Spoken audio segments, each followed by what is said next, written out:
प्रिय दर्शकों नमस्कार। मैं हूं डॉक्टर BM गुप्ता और आयुर्लेंस चैनल में आपका हार्दिक स्वागत है। आज के वीडियो का विषय है मधुमेह यानी प्रमेह यानी डायबिटीज। अब हम आगे देखते हैं कि किस गलतियां की वजह से डायबिटीज होता है।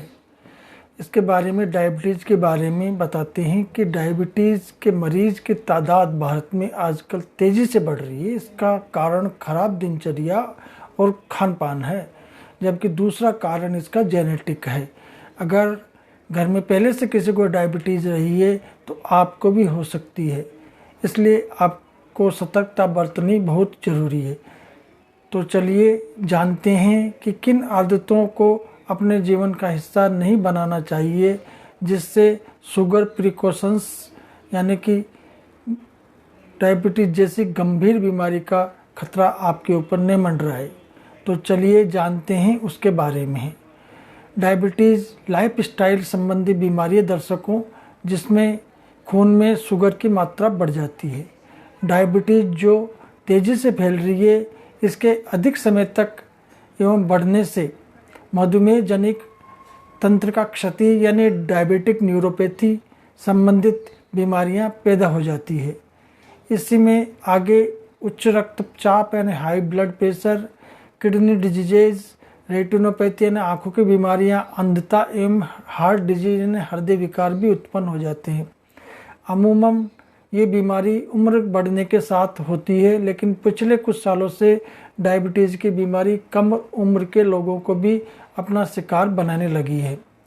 आंकड़ों के मुताबिक हमारे देश में लगभग 10.1 करोड़ लोग डायबिटीज़ की बीमारी के शिकार हैं, यानी लगभग हर 11.4 में से एक भारतीय को डायबिटीज़ है। प्रिय दर्शकों, ये एक एजुकेशनल चैनल है, कृपया चैनल को सब्सक्राइब करें ताकि आप नवीनतम और इम्पोर्टेंट जानकारी से वंचित न हो पाए।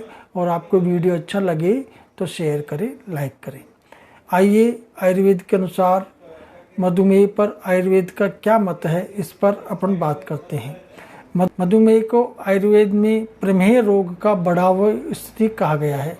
आयुर्वेद में 20 प्रकार के प्रमेह माने गए हैं और आज ज़्यादातर व्यक्तियों में प्रमेह के लक्षण पाए जाते हैं। प्रमेह के जो कारण बताए हैं उनमें आयुर्वेद कहता है कि आशा सुखम, स्वप्न सुखम दधिनी, ग्राम्य उदक अनूप रसाम पयांसी, नवान्न पानम गुड़ वेकृतम चे, प्रमेय हेतु कपकृच सर्वम। आशा सुख का मतलब होता है कि जिव्या का सुख लेने वाला व्यक्ति जो अच्छा स्वादिष्ट भोजन भरपूर मात्रा में खाता है और ज़्यादा खाता है, स्वाद के पीछे लगा रहता है, जिव्या लोल्य के कारण ही अत्यधिक पौष्टिक एवं कफवर्धक एवं मेदवर्धक पदार्थों का अत्यधिक सेवन करता है, उसको प्रमेह रोग होता है। सुखास्य जीवन यानी सेडेंट्री लाइफ प्रमेह का मुख्य उत्पादक हेतु है। स्वप्न सुख का मतलब यह है कि आलसी व्यक्ति जो काम और मेहनत नहीं करना चाहता, दिन भर बिस्तर पर पड़ा रहता है, जागते हुए भी सपने देखता रहता है, ये रोग प्राय समाज के उसी विभाग में पाया जाता है जो शारीरिक श्रम से विमुख होकर संपन्नता का जीवन व्यतीत करते हैं अपने कार्य के निरीक्षण के लिए। वैसे भी इन व्यक्तियों को प्राय घंटों तक गद्दों पर ही बैठना पड़ता है और ये वैसे जीवन के जो दैनिक काम है वे लोग आरामदेह सामग्रियों का उपयोग करते हैं, इसलिए इनको प्रमेह होने की संभावना ज़्यादा रहती है। तीसरा है दधीने का प्रयोग। दधीने यानी दही के बहुवचन का प्रयोग किया गया है। दधी के जो भी पदार्थ होते हैं उनका अत्यधिक सेवन करना, यानी दूध, दही या दूध से बने हुए पदार्थ को ज़्यादा सेवन करने वाले, दूध से बनी मावा, पनीर, मिठाइयाँ, दही बड़ा, कई प्रकार के दही के रायते हैं इत्यादि ज़्यादा खाने वाले लोग, इनको प्रमेह हो जाता है। ग्राम्योदक यानी कि गांव के पास जो नदी तालाब रहती है उसमें जो जीव होते हैं उनको खाने वाला, जैसे मछली, केकड़ा आदि ज़्यादा खाने में जो आते हैं।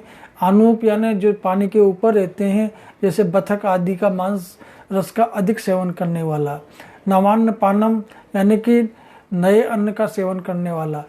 आप लोग जो किसान पृष्ठभूमि के हैं वो जानते होंगे कि गांव में अक्सर पहले 1 साल या उससे अधिक पुराना गेहूं, चावल जैसे अन्न खाने की परंपरा थी।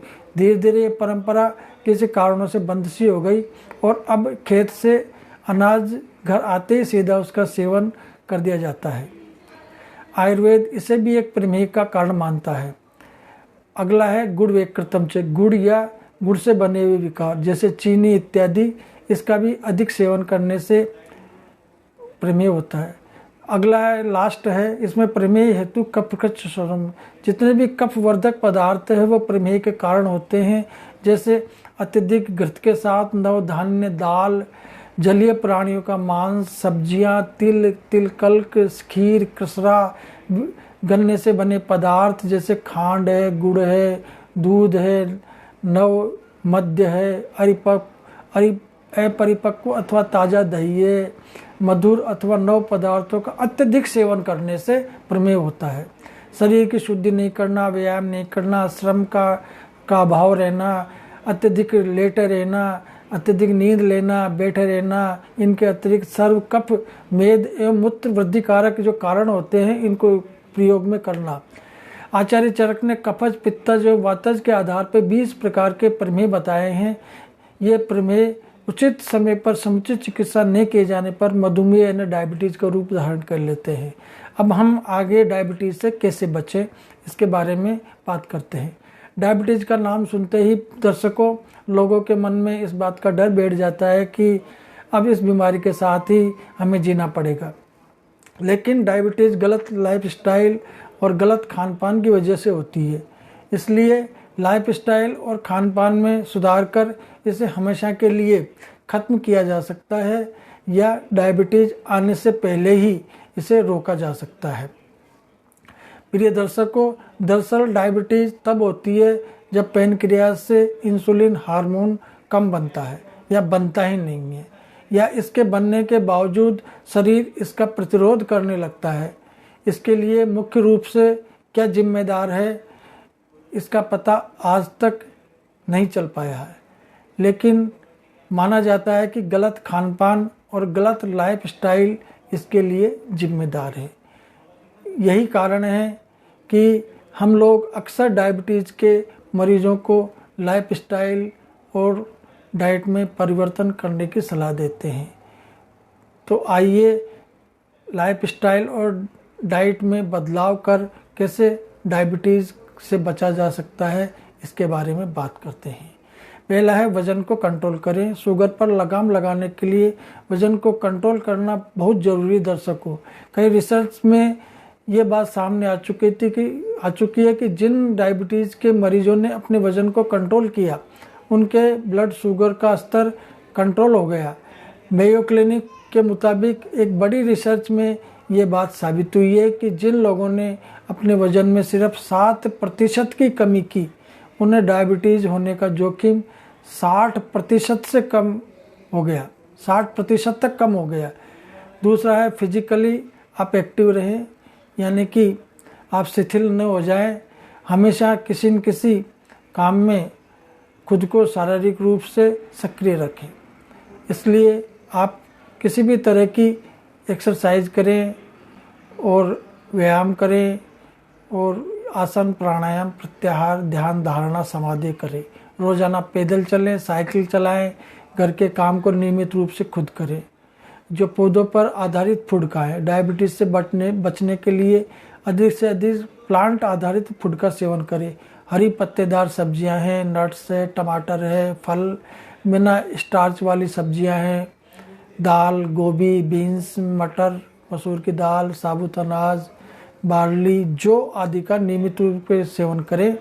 इन फूड में विटामिन, मिनरल, डाइटरी फाइबर होता है जो भोजन से पोषक तत्वों को निकालने में मदद करने के लिए जाना जाता है। प्रिय दर्शकों, अगला है हेल्थी फैट खाएं, यानी कि शरीर के लिए वसा यानी फैट बहुत ज़रूरी होती है, लेकिन वसा के लिए गलत वसा को न बढ़ाएं।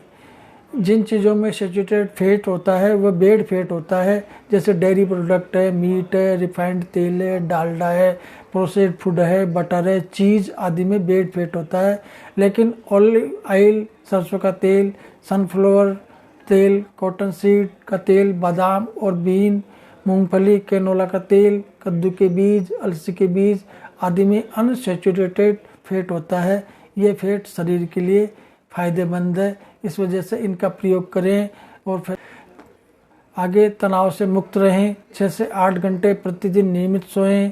शराब, सिगरेट, तंबाकू आदि नशीले पदार्थों का सेवन न करें। प्रिय दर्शकों, मैं आशा करता हूँ ये वीडियो आपको किन आदतों को अपने जीवन का हिस्सा नहीं बनाना चाहिए जिससे शुगर जैसी गंभीर बीमारियों का खतरा आपके ऊपर न मंडराए, इन अप्रशस्त शारीरिक मानसिक कर्मों से दूर रखने में आपको मदद करेगा और आपको स्वस्थ जीवन प्रदान करेगा। अगर आपको ये वीडियो पसंद आया हो तो इसे लाइक करें, अपने दोस्तों के साथ शेयर करें और मेरे चैनल को सब्सक्राइब करना न भूलें ताकि आप ऐसी अधिक सामग्री का आनंद ले सकें। आज के लिए इतना ही। प्रसन्न रहिए, स्वस्थ रहिए। नमस्कार।